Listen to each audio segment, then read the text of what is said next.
Hello, everybody, and welcome back to this week's episode of Unmasking with Cindy and Sarah. I was solo on this interview with one of my dear friends and former colleagues. Her name is Karen Jones. And as we are winding down this back to school series, I thought of Karen specifically because of her knowledge, diverse experience. Karen has worked in elementary, middle school, high school, and college settings. She currently resides in Central Texas with her husband and her dog, Deuce. And one of the great things about Karen is that she is extremely well spoken. She's extremely knowledgeable, and she's the real deal, y'all. And so it was just such a fun conversation. I loved hearing about what she's up to now with Deuce, with animal-assisted therapy. We talk about ways to support our kids throughout the school experience and also how pets can really be such a huge um, empathic presence, and it can really help with sometimes the intimidating feel of therapy. They are also really great at showing us cues, and that's one of the things that I've learned from Karen in this interview is how to use animals in the therapeutic setting to recognize boundaries, recognize overwhelm, and then how we can make these adjustments to feel better and feel more regulated. So I really hope that you enjoy this week's conversation, and I hope that you join us back next week as we have our final guest in this series. We're going to be talking about parenting adult children and supporting them through the school years, but also specifically with a focus on failure to launch. So for today, enjoy my guest, Karen Jones.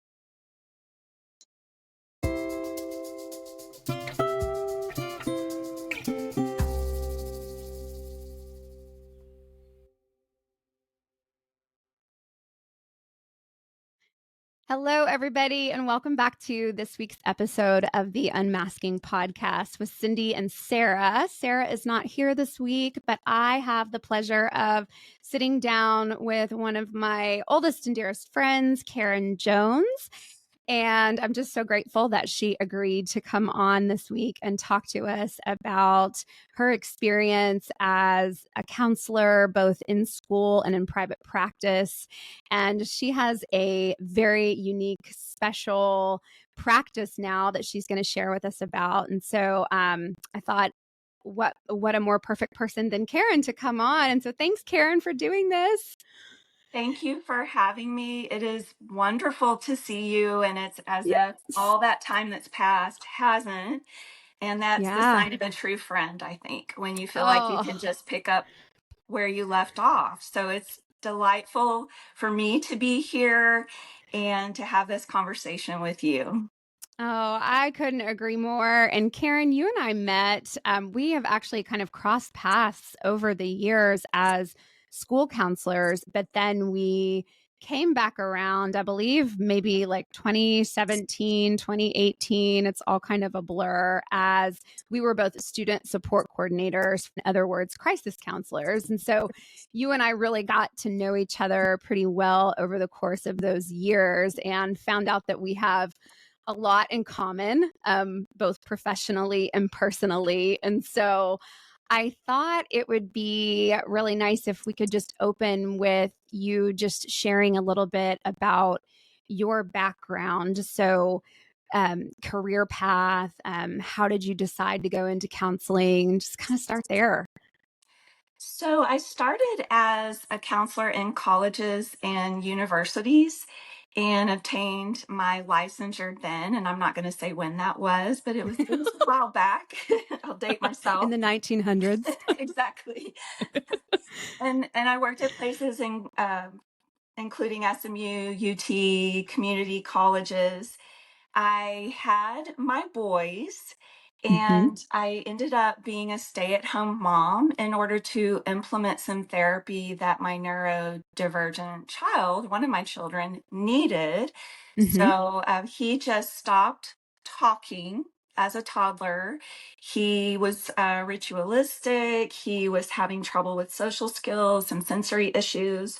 And so he had a diagnosis of a mild case of autism, PDD, and he was seeing an occupational therapist, a speech therapist, and I figured out very quickly that I needed to implement what he was learning round the clock. So, as you know, in therapy, yes, the time that we hold with clients is very sacred and special and important, but the real work is what's happening outside of therapy sessions. And so as I said, I was a stay-at-home mom, had my two kids, and then was helping to implement that therapy. And everyone's always told me to be a teacher. I blew it off. I was at Baylor in a survey education class, and they sent me out to this school to observe. And I was like, oh, hell no, I'm never doing that.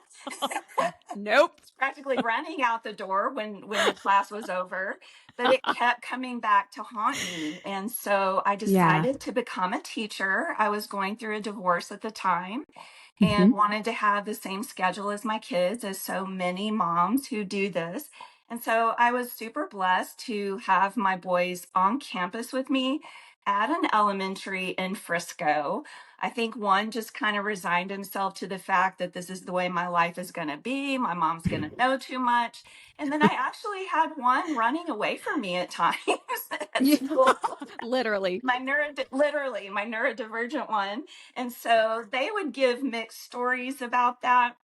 I did talk with one of my kids, Taylor, this morning, and he was telling me a funny story that I was remembering as well. And that is that it's really a bummer or sucks. Like at the end of the school year when all the kids are running out going, yay, school's out, it's summer. And then they have to come back to my classroom. It's like a big wah wah because so anticlimactic. As you know, in education, it's around the clock. It sounds very, I won't use the word glamorous, but it sounds like we have summers off and all that, but it is a 24/7 job. And so they know a lot about what it means to be the son of an educator. Yes. So then I ended up getting my dog, Deuce, after being a mental health professional or student support coordinator in both rural and suburban school districts. And Cindy, I think you were at that visit at Children's in Plano, right? Children's Medical Center, where these two golden retrievers come by. They about took me out. My knees buckled. They were therapy dogs for an eating disorder unit, and we had gone there to learn about their services so we could help our students in the district. And I had that aha moment that this is the dog I want. And I had no experience with dogs, really. We ended up getting a golden retriever, and I noticed that he was an empath. He would absorb feelings, energy from people. And I thought, I have got to find a way to have this dog partner with me to support people and to help people feel at ease. And so I found the program at Texas State, which is called Animal-Assisted Counseling.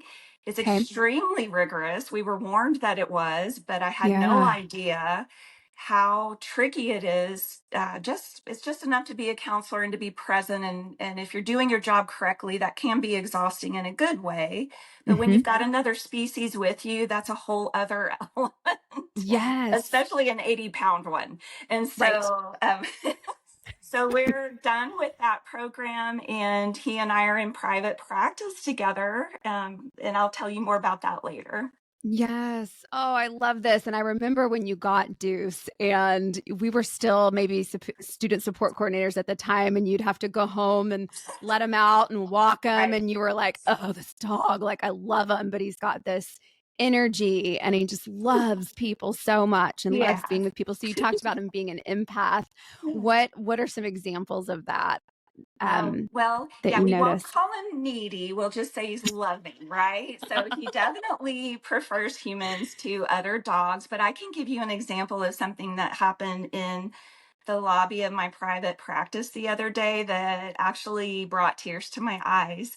So I was taking a new middle schooler back with me and Deuce in order to start our counseling session. And the mom is super bubbly. She's lovely. She's going through some things right now. And Deuce turned around, went to her, and just leaned on her. And he wasn't looking for pets, which he normally does. He will paw and self-advocate a lot for pets.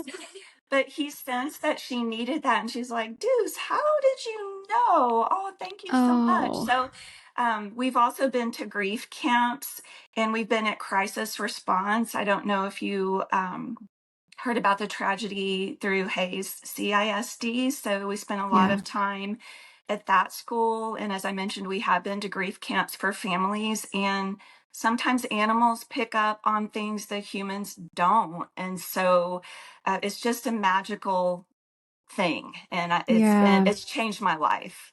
Yes. Oh gosh, it gives me chills just even hearing about that and thinking that he can just sense that and go over Yes. and kind of be a companion for somebody in that time of grief or hardship. Yes. Oh gosh.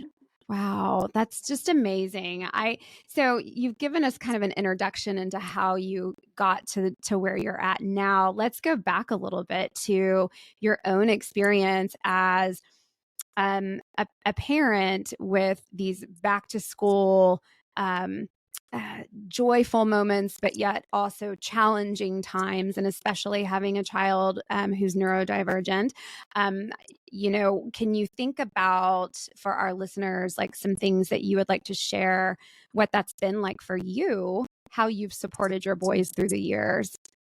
Well, it has been unique in that we would go to school together for several years. And so when I might coach parents to not rescue or to allow kids to experience a little bit of discomfort, I have to say that I was not necessarily practicing what I was preaching, and that I maybe delivered homework or let them come Yes. to my classroom for snacks, which I'm a little embarrassed to say. And so it was important to try to instill some of that self-responsibility in them.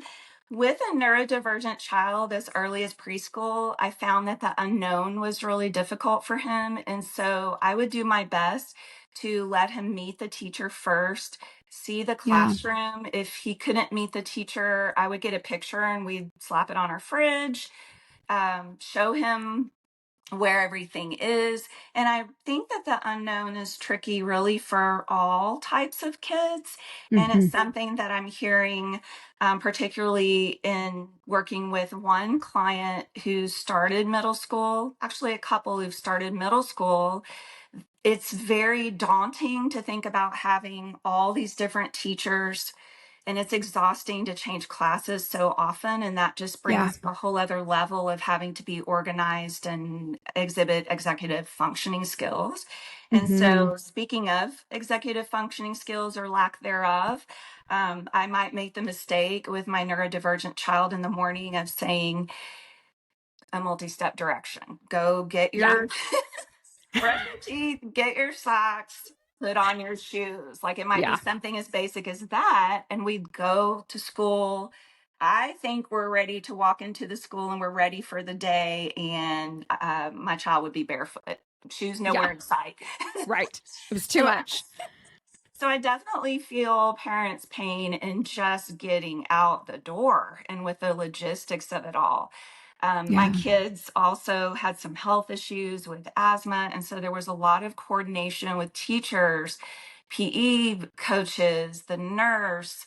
I also coordinated with the counselor during our divorce to get support for one of my children. And so as a parent, I've had to be very resourceful in terms of pursuing interventions for one of my children through PPCD. Please don't ask me what that acronym stands for, but early childhood special education, as well as once he got to elementary school. And so I'm very well versed as I know you are, in Mm-hmm. navigating school systems or lack thereof.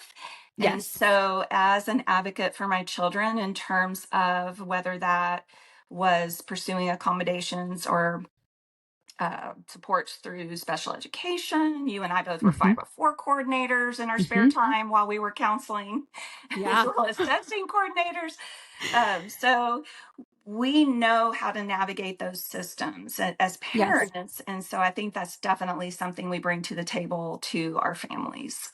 For sure. And I was just sitting here thinking as you were talking about that, sometimes I don't know if you feel this way, but I sure have as a mom that, from a mom perspective, I am looking at my child through this lens of, I know their challenges, I know their strengths. But on the school counselor side of it, I also know what, accommodations there can be, what should be done in the school setting. And so I don't know, Karen, for you if it was like this, but the perspective on like changing hats of like, here's my mom role, but then also here's my school counselor role, and here's my crisis counselor role. But I'm also an LPC, so I'm seeing it from all these different perspectives. When you're looking back now as a mom to now adult age kids, can you give a little bit of your perspective on just school challenges in general as like a former school counselor, crisis counselor? Well, sure. You and I have both worked at all levels, which I Mm-hmm. think gives us a unique perspective on the developmental levels of kids, where they should be developmentally, as well as protective factors.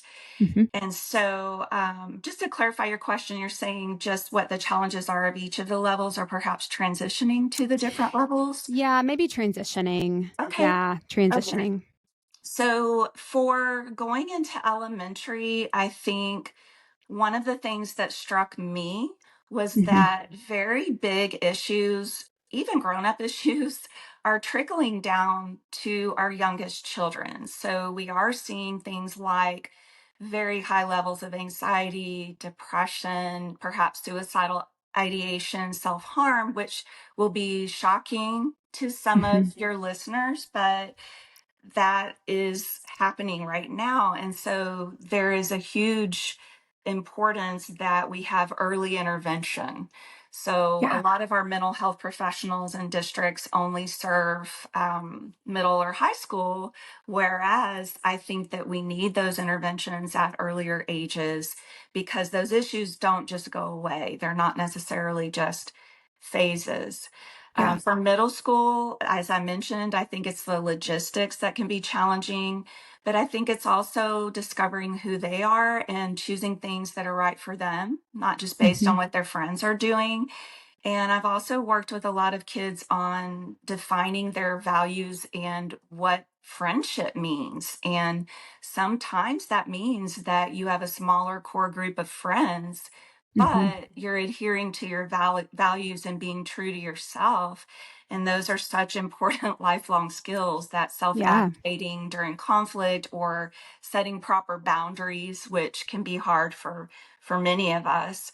I did talk to, as I said, one of my children, and he was saying that in high school, it's very challenging sometimes to interact with so many different ages. So Mm. they happen to be in higher level classes, they were in higher level bands. And so they're having to interact with kids who are well older than they are. And Yeah. sometimes that can be scary in terms of things they might be introduced to by older children. And so navigating all of that social stuff. And then, of course, everyone's asking them, what's your career going to be? Where are you going to college? Yeah. Such pressure. And in especially competitive districts, there's so much pressure to go to a certain college based Mm-hmm. whether on what your friends are doing or what your parents expect of you.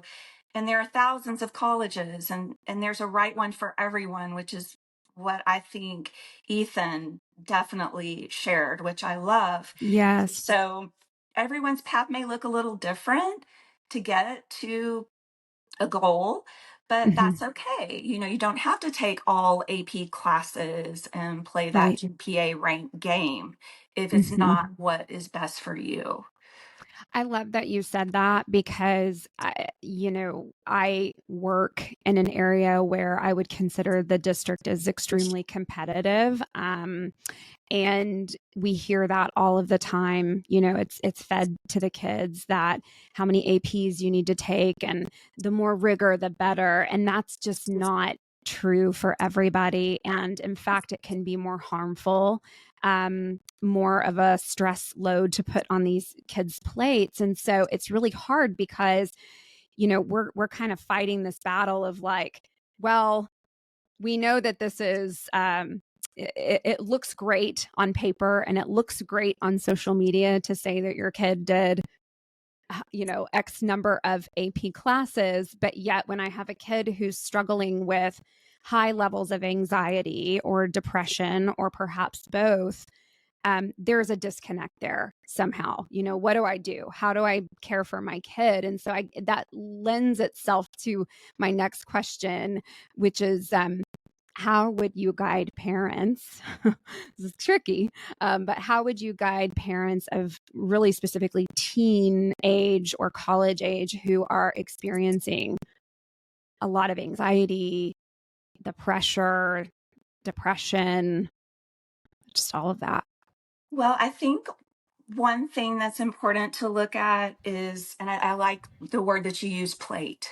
We have a plate. It's a finite amount of space, right? And so Yeah. we keep piling things on kids, or they are doing it to themselves so that Mm-hmm. they can get into that certain college.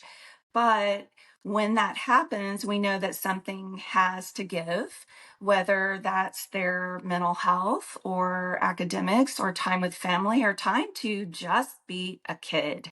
Yes. And so I think if parents can model having that wellness and making tough choices sometimes so that they can get sleep or just be a kid, hang out with friends, whatever it may be, volunteering, I think is an amazing way for kids to get out of their heads Yeah. and to build confidence. So I think having that talk about wellness, and we've done the wellness wheel before, right? Yeah. So I worked on a middle schooler with that, and he was so tickled because I assigned the parents the homework. And again, he loved that concept. Oh, my parents have to do something. So I asked them to do their own wheel and share with him the things that they're trying to develop more, or maybe they're trying to scale back on some things more. So that would be one thing that I think we can do. I think that since our kids spend so much time at school, Hmm. that it's really important for parents to collaborate with the school, whether that is letting teachers know what's going on, definitely letting the school counselor know what's going on. Yeah. And as counselors, of course, we have to have permission to share with teachers if a child is going through something in Hmm. particular. But we have our ways. We can say something like, this child is dealing with some major life changes, or Yeah. this child is dealing with some pretty heavy stuff right now. Please show Hmm. some grace in terms of assignments, or please let him or her come see me in the counseling office to decompress or to talk with me. So it's using resources as a Hmm. parent and teaching our children to use their resources. Yeah. So, this is probably a conversation for another podcast, but my husband and I have children and grandchildren in college. Yeah. So we have a blended family. Uh-huh. We have a mixed race family. We have kids all over the US and grandkids all over the US. So we have a lot of dynamics going on in our own lives. Yeah. And one of the familiar refrains in our home and in our phone conversations with our loved ones is use your resources. And I Mm. hate to overgeneralize, but you and I are both boy moms. And so I Hmm. think sometimes it's hard for boys to recognize they need help and to Yes. ask for help. So just a few days ago, I told my youngest son, hey, you've got a counseling center at college. We're already paying for it. And you and I know how much it costs to see someone privately.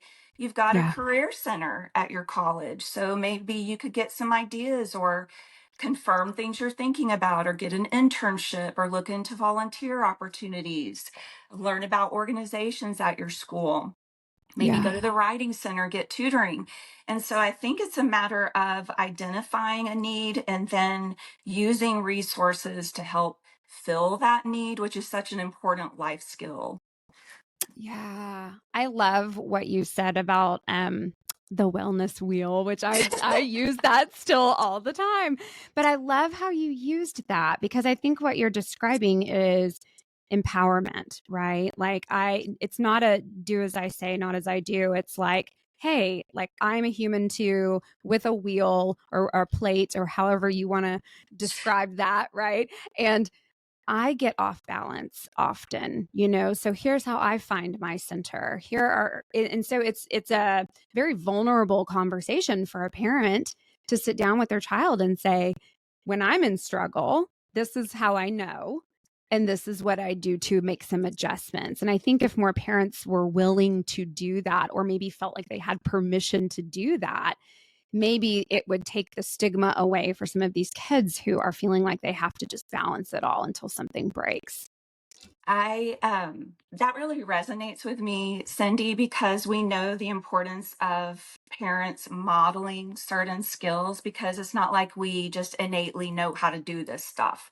Sure. So it brings to mind a dear family that I'm working with now, where if the parents need a break, Mm-hmm, then mm-hmm. they're modeling that for the kids.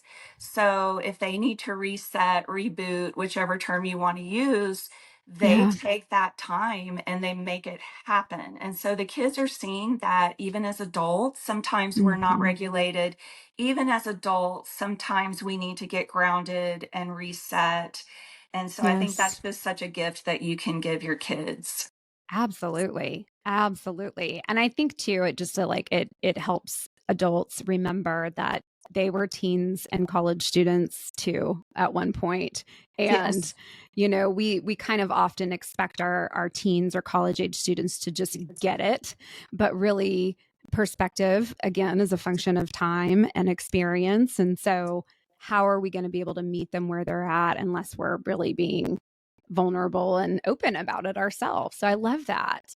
I agree with what you're saying. And I also think sometimes we have to get really basic with it. So even with my Yeah. boys who are 20 or in their 20s, Mm-hmm. sometimes we might role play something, or we Mm-hmm. might talk about words to use when approaching a professor or a boss or whatever the situation may be.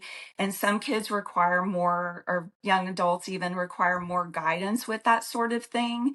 And Sure. so, again, it's not that we know automatically what to do, it takes practice. And so, Yeah. if you can scaffold that, there's one of your educator terms, of course, if you can scaffold that at all Yeah. levels and help to equip your children with words to use, whether Mm-hmm. it's conflict with a friend, or asking a teacher or professor about an assignment, dealing with a social issue, whatever it may be. I think that that's a very empowering for kids. Yeah. Also, too, I don't know. When we were talking about scaffolding, I was just thinking about how we can often confuse that with doing it for them or solving their problems for them, and that's not what we're talking about. Which is that's a totally different topic that we could get off on. But I know that happens a lot, right? Where it's like we're just having anxiety for our child who's in struggle. And so isn't it just easier if I swoop in and fix this for them? But really, that can cripple them, if we do that Well, too much. right. It definitely doesn't instill feelings of self efficacy at Mm-hmm. all. In talking with Taylor, he was talking about just the logistics of college, or just the everyday adulting that you have to do, like Yeah. going to the store, washing your Right. clothes, cleaning Yes. your dorm room. So instead of swooping in when you visit and cleaning the dorm room, Yes. um, having the child do it, for example, and I know if you haven't gone back to tech yet, sometimes you might feel like you have to sport a hazmat suit when you're going to your child's dorm room after a few weeks. I'm sure Ethan is handling it very well. Oh gosh. But it is very tempting to rescue. And in Yes. the end, it's not building resiliency, and it's not allowing them to sit in the discomfort, which is life, really. Yes. Yes. Went to visit him a couple of weeks ago and walked in and okay. There were some things. There were some things on the floor and all over the place, but it wasn't as bad as I thought it was going to be. But he did say, "Mom, I need a vacuum." And I was like, "Okay, well, we Well, can do that, right?" And we words went you and, never thought you would hear. "Mom, I need a vacuum." And I said, "We can do that, right?" But Karen, you'll be so proud of me. We went and bought that vacuum and I just left that sucker in the box. Wow, such And restraint. I know. I so badly wanted to open it and start vacuuming the rug and all the Right. things. But, again, if I do that, if I show up and I swoop in and I fix all the time because of my own discomfort, then that's enabling, right? So Exactly. he did. I report back. He did vacuum. So, yeah, I mean, that's a really small, silly example, It's a but good visual, though. It's something that we can all remember and relate to. And sure. so it's we have to sit in that discomfort too, as you're saying, that as much as we Yes. want our children to feel better, we don't want them to go to college never having heard the word no, or Yeah. not knowing that they will emerge from solving a problem. That's right. Yeah, yeah. So I know, you've talked a little bit about your experience in elementary and middle and high school. Because we've kind of progressed through this series, we started back in elementary and now we're kind of going to finish off with some high school, college age years. Let's focus on the high school, college age students. In today's time, what would you say are some common misconceptions that you see a lot with high schoolers and college age kids specifically? I think it goes back to looking at choices for their paths and that there's only Yeah. one way to do it.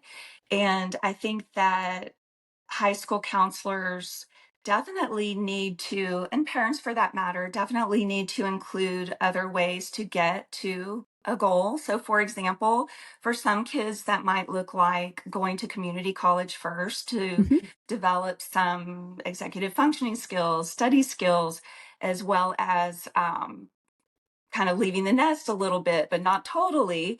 Then going to college, they might go to military, they might go to a trade or technical school. So I think that we need to expand our thinking of what our possibilities are for our children. Yeah. I think that the pressure and the levels of anxiety are real and Hmm. definitely increased after COVID, including social anxiety. And Yes. so I experienced as a high school counselor a lot of school refusal.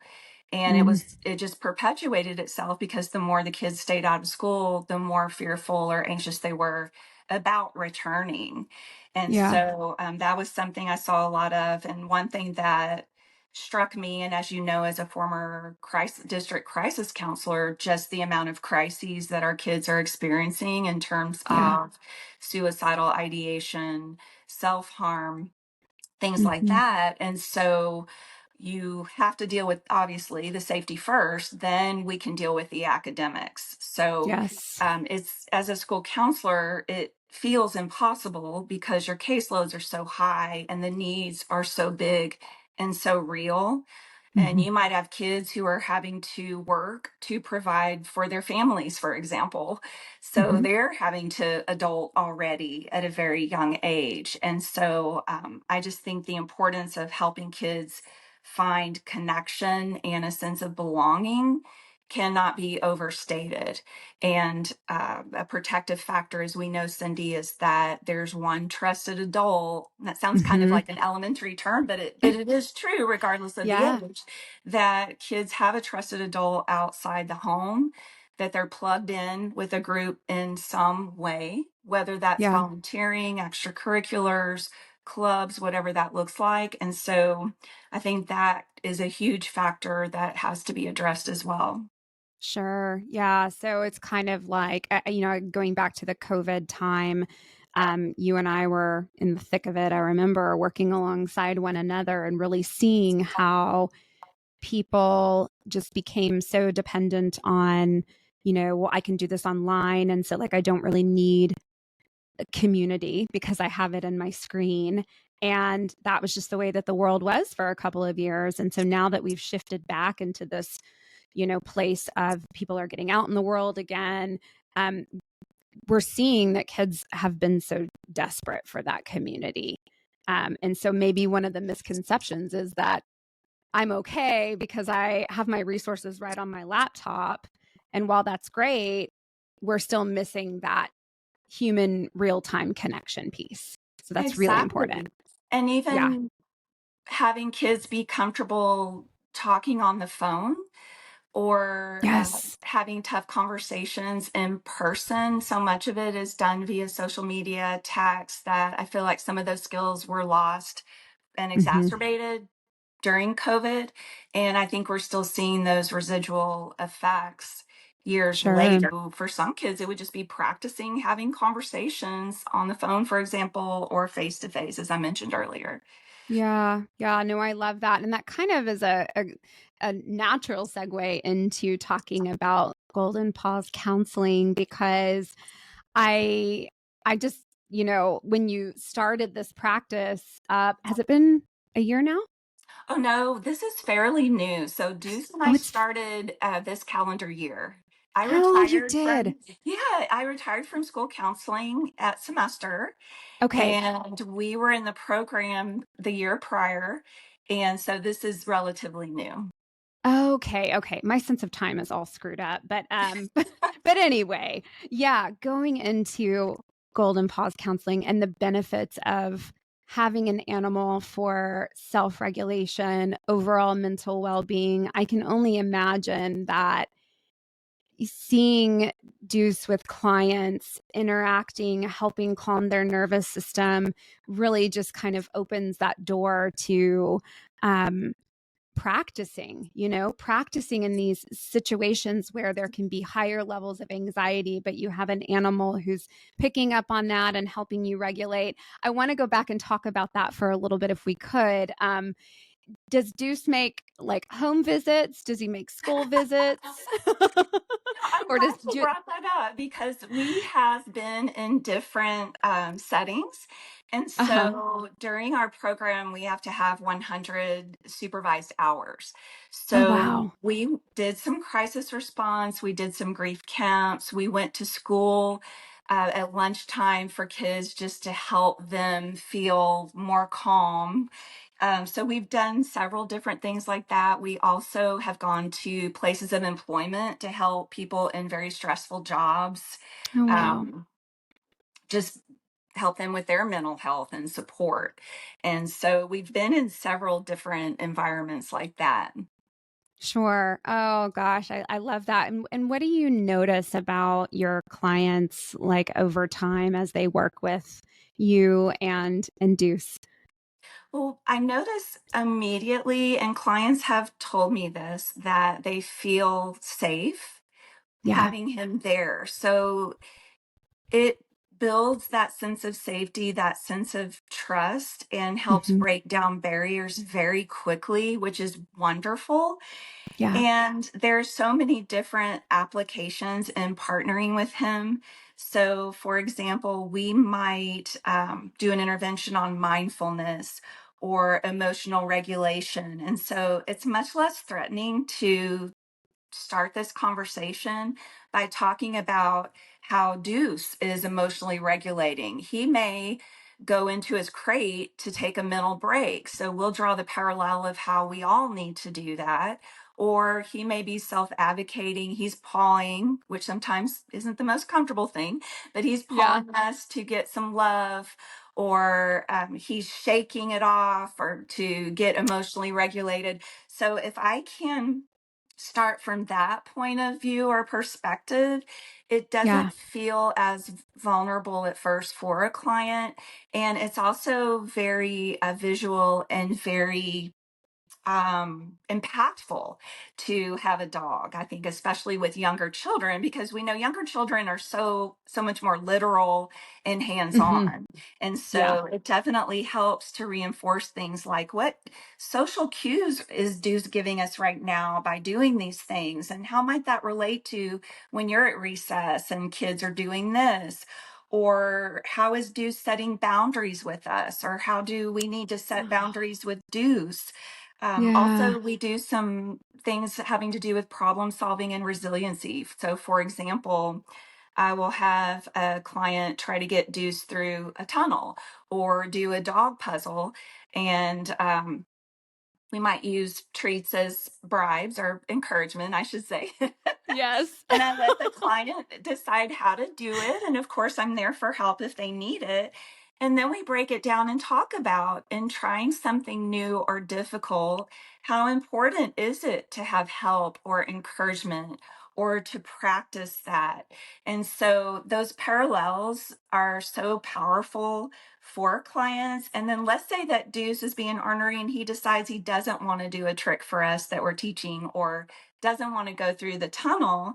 Does the client try to problem solve creatively? And does the client bounce back?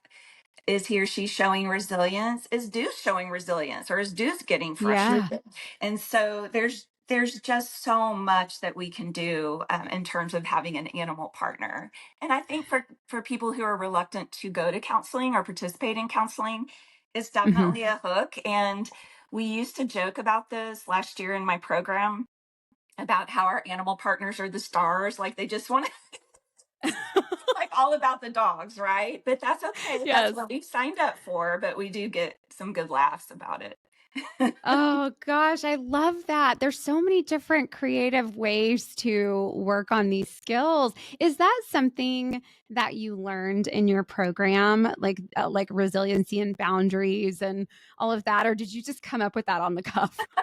I wish I could take credit for that, but we did hands-on counseling with community clients in San Okay, Marcos, and so we had uh, online training for a month and many books in between, also on school sure. counseling and play therapy and meetings on these lessons on these, and then we learned some interventions.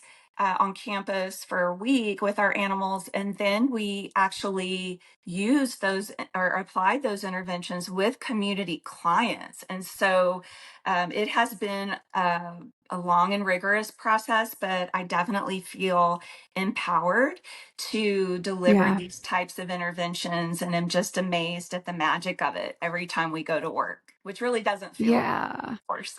I was going to say it probably doesn't feel like work a lot of times when you get to bring them with you and have them there. That's so special. Yes. Tell me some of your hopes with your practice. Where do you want this to go? What would be ideal for you? Well, I don't know how Deuce will feel about this, but we're talking about having a new guy in training next Okay. year, maybe getting a puppy. And really, the human needs more training than the dog. So Deuce Yeah. is he's very receptive. He's easy to coach, but I think I needed more help. And so I want to shout out to Laura Fennell, who also works at Texas State as a trainer during the process, Yeah. because she gave me the confidence and the tools in order to do this work. And so my hope would be to just keep it going because of the power of this, and have another animal partner, maybe expand my hours. I have a part-time practice by design. And Huh? because Deuce is such an empath, it can be tiring for him. And Hmm. so I only have a certain number of hours with him that I will work. And then I think applying my knowledge of navigating through school systems and supports, and maybe doing presentations. You and I have done so many presentations and trainings. And so I think just expanding my repertoire, so to speak, and partnering with schools and families would be my dream. Oh, so amazing. So amazing. Can you tell our listeners where people can find out more about you and then also the program that you went through? Oh, absolutely. So you can find my website at goldenpawscounseling.com. And we're Love on it. Instagram. I'm not going to say I'm super active on it, but we are on Instagram at Golden Paws Counseling Services. And then I don't have the website, but you can go to Texas State Animal Assisted Counseling, also AAC. And it will tell you about how to apply for the program. It will tell you about what the program looks like, and it will give practitioners all over the state, and we might even have some in other states as well. So there are so few of us, and if you want to learn more about it or find someone who is doing this in your area, that is a great resource. So again, go to Texas State Animal Assisted Counseling, and you can find that list of practitioners. Awesome. Awesome. We're going to link all of this information to this episode. And Karen, I am just so grateful that you gave me your time today. And I know you and I could talk and catch up for hours. It's like time never passes whenever we talk. And you're just a wealth of knowledge. And I have so much respect and admiration for you. So I just really appreciate you giving me your time. Thank you so much for Thank you having so me. much. It was Yes. wonderful to get to catch up and to Yeah. share about what's going on. And yes, we'll have to do it off air sometime soon, Yes, Cindy. absolutely. Absolutely. Thanks again, Karen. And Thanks. Deuce, he's sleeping, but we'll Yes. post a picture. Bye. Thanks everybody. Bye.